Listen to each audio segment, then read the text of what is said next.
Hey everybody, hope everybody's doing well. The Mob Museum in downtown Las Vegas offered, believe it or not, a free tour for local residents in town, and I wanted to just show you a tour of what it's like. I'm going to show you the tour of the Las Vegas Valley. Now before I begin, just look at how people had so much style and class. And of course, one of the things I really liked, how many things were cheaper, not to mention the fact that the demographics and the kinds of people were certainly in a way more attractive. So you didn't have a lot of those foreign-born employees in the casinos. But don't get me wrong. Of course, decades ago, a lot of those people were immigrants, mainly the mobsters from Italy, and they did bring a lot of crime and other problems, but certainly they didn't have some of the negatives that you have today. So, then again, it was for free. You see a lot of mob attractions, not just in Las Vegas, but all over the world, believe it or not. And you see people, whether they're Al Capone, and just varieties of kinds of people, drug smuggling, money laundering, prohibition, the list goes on. So you can see here, this is the Flamingo. This is the menu that they have right here. This is Frank Rosenthal. And of course, the film later about him with Tony the Ant was played in Casino. Casino and Scarface was actually my favorite all-time film. These are the gaming chips. These are the coats. And then you can see here, these are all the postcards. This is the Showgirl.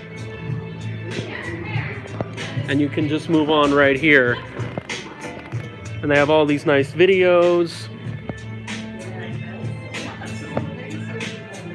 So this is like... Had all these entertainers right here.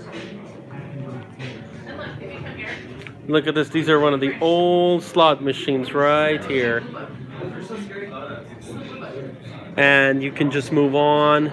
This is a room where they try to skim the casino, believe it or not. And then you can see right here, believe it or not, you have stories from people like Howard Hughes, how he ran some of the hotels. And then you have some from Kerkorian. You just have a lot of people. So it was not all run by those few mob bosses, believe it or not. So this is the Desert Inn. So let me know what you guys think about this and how this really relates today. Now, of course, another thing I wanted to point out is that one thing that the Mob Museum does not tell you is that we do have mobsters running our society, not just Las Vegas, but even a lot of aspects of our world. The mob that runs the pharmaceutical industry, the mob that really runs the banking system, the mob that runs basically a lot of sectors of society, whether it is the agricultural sector, you name it, the list goes on. We do have a lot of mobs, and certainly they are the billionaires, and some can argue people that have control of trillions of dollars all over the world, certainly.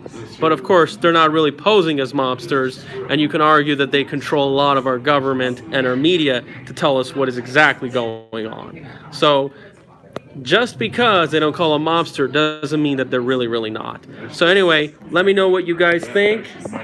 Thank you guys so much. Take care. And by the way, I just wanted to point out, hopefully this museum will, in the future, will have an extension of the future of Las Vegas, and it will show my future